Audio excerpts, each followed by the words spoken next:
Good morning, this is just a quick demonstration video on how to set your timer for your hot water cylinder. So this is the on switch. You need to ensure that the light is come on. Then to the left you will have a timer. Down to the bottom is off. Into the middle is your timer setting, and up to the top is on continuous. To indicate that your hot water timer is working, the light will come on here and the light on there. So that will give you hot water. If you want to set times for your hot water, pop it into the middle setting. And as you can see around this dial, there is days and numbers.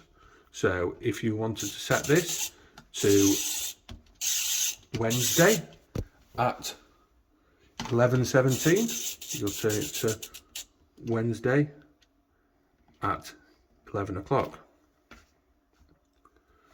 Whatever times you want your timer set to, you pop these pins out.